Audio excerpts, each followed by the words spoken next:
ಹೇಳ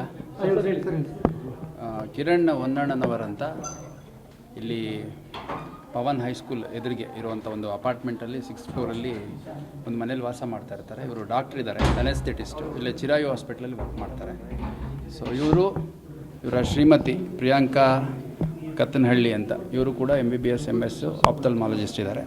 ಮತ್ತು ಮಗು ನಿಹಿತ್ ಅಂತ 8 ವರ್ಷದ್ದು. ಇವರು 3 ಜನ ಈ ಮನೆಯಲ್ಲಿ ವಾಸ ಮಾಡ್ತಾ ಇರ್ತಾರೆ. ಮತ್ತು ಅವರ ಕುಟುಂಬ ಸದಸ್ಯರು ಅಂದರೆ ಗಂಡನ ಕಡೆಯವರು ಆಗಾಗ ಬರ್ತಾ ಹೋಗ್ತಾ ಇರ್ತಾರೆ ಅನ್ನೋಂಥದ್ದು ತಿಳಿದು ಬಂದಿದೆ. ಹಿನ್ನೆಲೆಯಲ್ಲಿ ನಿನ್ನೆ ರಾತ್ರಿ, ಇವಾಗ ಸದ್ಯಕ್ಕೆ ಮಾಹಿತಿ ಬಂದಿರುವಂಥದ್ದು, ನಿನ್ನೆ ರಾತ್ರಿ ಮತ್ತು ಇವತ್ತು ಬೆಳಗ್ಗೆ ಕಿರಣ್ ಅವರ ಸಂಬಂಧಿಕರು, ಸ್ನೇಹಿತರು ಫೋನ್ ಮಾಡಿದಂಥ ಸಂದರ್ಭದಲ್ಲಿ ಅವ್ರು ರೆಸ್ಟ್ ಮಾಡ್ತಾ ಇದ್ದಾರೆ ಮತ್ತು ಹೊರಗಡೆ ಡ್ಯೂಟಿಗೆ ಹೋಗಿದ್ದಾರೆ ಅಂತೆಲ್ಲ ಈಕೆ ರಿಸೀವ್ ಮಾಡಿ ರೆಸ್ಪಾಂಡ್ ಮಾಡಿದ್ದಾಳೆ ಅನ್ನುವಂಥದ್ದು ಕಿರಣ್ ಅವ್ರ ಕುಟುಂಬ ಸದಸ್ಯರು ಹೇಳ್ತಾರೆ. ಬಟ್ ಇಲ್ಲಿ ನೋಡಿದಂಥ ಸಂದರ್ಭದಲ್ಲಿ ಕಿರಣ್ ತನ್ನ ಒಂದು ರೂಮಲ್ಲಿ in the pool of blood, ಅಂದರೆ ರಕ್ತದ ಮಡುವಿನಲ್ಲಿ ಬಿದ್ದಿದ್ದಾನೆ ಮತ್ತು ಮೃತ ಹೊಂದಿದ್ದಾನೆ. ಮತ್ತು ನಿಹಿತ್ ಅನ್ನೋ ಮಗು ಏನಿದೆ ಅದಕ್ಕೂ ಕೂಡ ಸ್ಟ್ಯಾಬ್ ಇಂಜುರೀಸ್ ಆಗಿದೆ. ಅದು ಯಾವಾಗ ಸ್ಟ್ಯಾಬ್ ಇಂಜುರಿ ಆಯಿತು ಅನ್ನೋಂಥದ್ದೆಲ್ಲ ಸರ್ಟೈನ್ ಮಾಡಬೇಕಾಗಿದೆ ಇನ್ವೆಸ್ಟಿಗೇಷನಲ್ಲಿ. ಬಟ್ ಇನ್ನೂ ಅಲೈವ್ ಇತ್ತು ಅನ್ನೋ ಕಾರಣಕ್ಕೆ ಅದನ್ನು ಹಾಸ್ಪಿಟ್ಲಿಗೆ ಶಿಫ್ಟ್ ಮಾಡಿದ್ದೇವೆ. ಇನ್ಸಿಡೆಂಟ್ ಯಾವಾಗ ಆಯಿತು, ಯಾವ ಕಾರಣಕ್ಕಾಯಿತು, ಮತ್ತು ಇದ್ದದ್ದು 3 ಜನ, ಗಂಡ ಹೆಂಡತಿ ಮಗು, ಹೊರಗಡೆ ಇಂದ ಯಾರು ಬಂದಿರೋದಾಗಲಿ ಆ ಥರದ್ದು ಯಾವುದೂ ಆಗಿಲ್ಲ. ಮತ್ತು ಅಕ್ಕಪಕ್ಕದ ಮನೆಯವರೆಲ್ಲ ಬೆಳಗ್ಗೆಯಿಂದ ಅವ್ರನ್ನ ಸಂಪರ್ಕ ಮಾಡಲಿಕ್ಕೆ ಟ್ರೈ ಮಾಡಿದಂಥ ಸಂದರ್ಭದಲ್ಲಿ ಒಳಗಡೆನೇ ಇದ್ದೀನಿ, ಗಂಡ ಹೊರಗಡೆ ಹೋಗಿದ್ದಾನೆ, ಈ ಥರದ್ದು ಏನೇನೋ ಹೇಳಿದ್ದಾರೆ.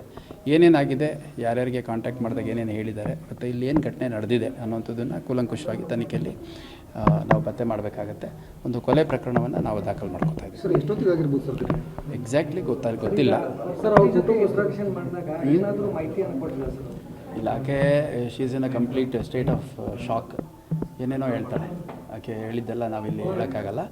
ಆಕೆ ಏನೇನೋ ವಿಚಿತ್ರವಾಗಿ ಹೇಳ್ತಾಳೆ. ಏನಾಗಿದೆ ಅನ್ನೋಂಥದ್ದನ್ನು ಈಗ ಅವ್ರ ಕುಟುಂಬ, ಕಿರಣ್ ಅವ್ರ ಕುಟುಂಬ ಸದಸ್ಯರು ಬಂದಿದ್ದಾರೆ, ಅವ್ರ ಸಿಸ್ಟರ್ ಬಂದಿದ್ದಾರೆ, ಅವ್ರ ರಿಲೇಷನ್ಸ್ ಬಂದಿದ್ದಾರೆ. ಅವ್ರು ಯಾರ ಕಡೆಯಿಂದಾದರೂ ಏನು ಕಂಪ್ಲೇಂಟ್ ಕೊಡ್ತಾರೆ ತೊಗೊಂಡು ಈಗಾಗಲೇ ನಾವು ಪ್ರಿಯಾಂಕಾ ಅವ್ರನ್ನ ವಶಕ್ಕೆ ತೊಗೊಂಡಿದ್ದೀವಿ. ತನಿಖೆಯಲ್ಲಿ ಏನು ಕಂಡು ಬರುತ್ತೆ ಅದ್ರ ಮೇಲೆ ನಾವು ಮುಂದಿನ ಕಾನೂನು ಕ್ರಮವನ್ನು ಕೈಗೊಳ್ತೇವೆ. ಯಾರಾದರೂ ಬಂದು ಹೋಗಿ ಆ ಥರದ್ದೇನು ಇರಲಿಕ್ಕಿಲ್ಲ. ಕುಟುಂಬದವರು ಅವ್ರ ಹೆಂಡತಿ ಮೇಲೆ ಆರೋಪ ಮಾಡ್ತಾರೆ. ಈಗ ಮಾಡಲಿ ಅವರು, ಯಾಕೆಂದರೆ ವೆರಿ ಕ್ಲಿಯರ್ಲಿ ಆಕೆ ನಾನು ಮಾತಾಡಿದಾಗೂ ರಾತ್ರಿ ಇನ್ಸಿಡೆಂಟ್ ಆಯಿತು, ರಾತ್ರಿಯಿಂದ ನಾನು ಜೊತೆಲೇ ಕೂತಿದ್ದೀನಿ, ನನಗೇನು ಮಾಡಬೇಕು ಅಂತ ಗೊತ್ತಾಗಲಿಲ್ಲ, ಹಂಗಾಗಿ ಶಾಕಲ್ಲಿ ಕೂತಿದ್ದೀನಿ ಅಂತಲೇ ಹೇಳ್ತಾಳೆ. ಮತ್ತು ಕುಟುಂಬ ಸದಸ್ಯರು ಮತ್ತು ಬೇರೆಯವ್ರು ಕೆಲವರು ಫೋನ್ ಮಾಡಿದಾಗ ಹೊರಗಡೆ ಹೋಗಿದ್ದಾರೆ ಅಂತೆಲ್ಲ ಹೇಳಿದ್ದಾರೆ ಅಂತ ಹೇಳ್ತಾ ಇದ್ದಾರೆ. ಸೊ ಇಲ್ಲಿ ಇದೇನು ಅವ್ರ ಮನೆ ಇದೆ, ಮನೆ ಒಳಗಡೆ ನಡೆದಿರುವಂಥ ಒಂದು ಘಟನೆ, ಹೊರಗಡೆಯಿಂದ ಯಾರೋ ಬಂದಿರುವಂಥದ್ದು, ಫೋರ್ಸ್ಡ್ ಎಂಟ್ರಿ ಇರುವಂಥದ್ದು ಆ ಥರದ್ದು ಯಾವುದೂ ಇಲ್ಲ. ಇದೊಂದು ಪ್ರಾಪರ್ಲಿ ಸೆಕ್ಯೂರ್ಡ್ ಅಪಾರ್ಟ್ಮೆಂಟ್ ಇದೆ ಈ ಒಂದು ಜಾಗ. ಅಕ್ಕಪಕ್ಕದ ಮನೆಯವರಲ್ಲೂ ಯಾವುದೇ ಸಂಘರ್ಷ ಆಗಿರುವಂಥದ್ದು ಆ ಥರದ್ದು ಯಾವುದೂ ಕಂಡು ಬಂದಿಲ್ಲ. ಮತ್ತು ಈಗ ಪೋಸ್ಟ್ಮಾರ್ಟಮ್ ಮಾಡೋಂಥ ಸಂದರ್ಭದಲ್ಲಿ ಟೈಮ್ ಸಿನ್ಸ್ ಡೆತ್ ಅಂತ ಒಂದು ಪತ್ತೆ ಮಾಡ್ತಾರೆ. ಅಂದರೆ ಬಾಡಿ ಯಾವ ರೀತಿ ಗಟ್ಟಿಯಾಗಿದೆ, ಕೋಲ್ಡ್ ಆಗಿದೆ, ರಿಗರ್ ಮಾರ್ಟಿಸ್ ಅಂತಾರೆ. ಅದೆಲ್ಲದ್ರ ಬೇಸಿಸ್ ಮೇಲೆ ಟೈಮ್ ಸಿನ್ಸ್ ಡೆತ್ ಗೊತ್ತಾಗುತ್ತೆ. ಅಷ್ಟು ಗೊತ್ತಾದಮೇಲೆ ಇನ್ನು ಎಲ್ಲ ಪ್ರತಿಯೊಂದು ಮನೆಗೂ ಇಲ್ಲಿ CCTV ಇದೆ, ಎಂಟ್ರಿ ಎಕ್ಸಿಟ್ ಪ್ರತಿಯೊಂದು CCTV ಕವರೇಜ್ ಇದೆ. ಯಾವಾಗ ಆಯಿತು, ಎಷ್ಟು ಗಂಟೆಗೆ ಆಯಿತು, ಯಾವಾಗ ಪರಸ್ಪರ ಗೊತ್ತಾಯಿತು ಅನ್ನೋಂಥದ್ದೆಲ್ಲ ಇವಾಗ ಕೂಲಂಕುಷವಾಗಿ ನಾವು ತನಿಖೆ.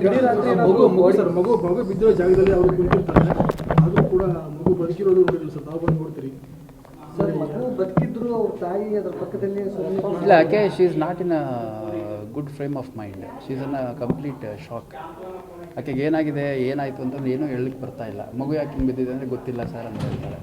ಮತ್ತು ಶಿ ಈಸ್ ಪ್ರಾಬಬ್ಲಿ ನಾನು ಯಾವುದೋ ಮೆಡಿಕೇಷನ್ ತೊಗೊಂಡಿದ್ದೀನಿ ಅಂತೆಲ್ಲ ಹೇಳ್ತಾರೆ.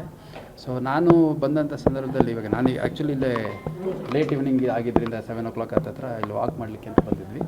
ಆಗ ನಮ್ಮ ಆಫೀಸರ್ಸ್ಗೆ ಮಾಹಿತಿ ಬಂತು, ಹಂಗಾಗಿ ಹತ್ತಿರದಲ್ಲೇ ಇದ್ದಿದ್ದರಿಂದ ಆ್ಯಸ್ ಇಟ್ ಈಸ್ ಬಂದಂಥ ಸಂದರ್ಭದಲ್ಲಿ ನೋಡಿದಾಗ ಮಗು ಇನ್ನೂ ಉಸಿರಾಡ್ತಿತ್ತು. ಅಂದರೆ ಮಗು ಇದೆಯಲ್ಲ ಅಂತ ಸ್ವಲ್ಪ ಜನರಲಿ ಪೊಲೀಸ್ ಆಫೀಸರ್ಸ್ ಇರಲಿ ಅಥವಾ ಯಾರೇ ಇರಲಿ, ಈ ಥರದ್ದು ಇನ್ಸಿಡೆಂಟ್ ಆದಾಗ ಉಸಿರಾಡ್ತಿದೆಯಾ ಅಂತ ನೋಡ್ತಾರೆ. ನಮಗೇನು ಪಲ್ಸ್ ನೋಡೋದೆಲ್ಲ ಗೊತ್ತಾಗಂಗಿಲ್ಲ. ಉಸಿರಾಡ್ತಿದೆ ಅಂತಂದಾಗ ಅದು ಬ್ರೀತ್ ಮಾಡ್ತಾಯಿತ್ತು. ಸೊ ಹಂಗಾಗಿ ಇಮಿಡಿಯೇಟಾಗಿ ಅದನ್ನು ಹಾಸ್ಪಿಟ್ಲಿಗೆ ಶಿಫ್ಟ್ ಮಾಡಲಿಕ್ಕೆ ನಮ್ಮ ಆಫೀಸರ್ಸಿಗೆ ಕಳಿಸ್ಕೊಟ್ಟಿದ್ದೇವೆ. ಮತ್ತು ಮಗು ಆಟಿಸ್ಟಿಕ್ ಅಂತೇನೋ ಅಂತಾರಲ್ಲ, ಆ ಥರ ಸ್ವಲ್ಪ ಪ್ರಾಬ್ಲಮ್ ಇದೆ. ಮತ್ತು ಮಾತು ಕರೆಕ್ಟಾಗಿ ಬರ್ತಿರಲಿಲ್ಲ, ಮೆಂಟಲಿ ಕೂಡ ಸ್ವಲ್ಪ ರಿಟಾರ್ಡೆಡ್ ಇತ್ತು ಅನ್ನೋಂಥದ್ದು ಈಗಷ್ಟೇ ಸ್ವಲ್ಪ ಕೆಲವು ಮಾಹಿತಿ ತಿಳಿದಿದೆ.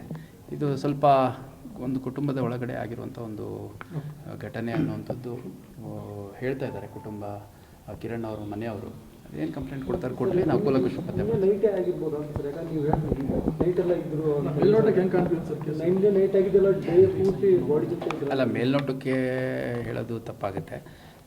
ಬಟ್ ಒಂದಂತೂ ಸ್ಪಷ್ಟ, ಯಾಕೆಂದರೆ ಕುಟುಂಬ ಸದಸ್ಯರು, ಕಿರಣ್ ಅವ್ರ ಕುಟುಂಬ ಸದಸ್ಯರು, ಅವರಲ್ಲಿ ಭಾಳಷ್ಟು ಸಂಘರ್ಷಗಳಿತ್ತು, ಸಮಸ್ಯೆಗಳಿತ್ತು. ಇತ್ತು, ಅವರವರಲ್ಲೇ ಆಗಿದೆ. ಅವಳೇ ಕೊಲೆ ಮಾಡಿದ್ದಾಳೆ ಅಂತ ಆರೋಪಿಸ್ತಾ ಇದ್ದಾರೆ. ಯಾವಾಗ ಮಾಡಿದ್ದಾರೆ, ಏನಾಗಿದೆ ಅನ್ನೋದು ನಾವಿನ್ನು ಸರ್ಟೈನ್ ಮಾಡಬೇಕು.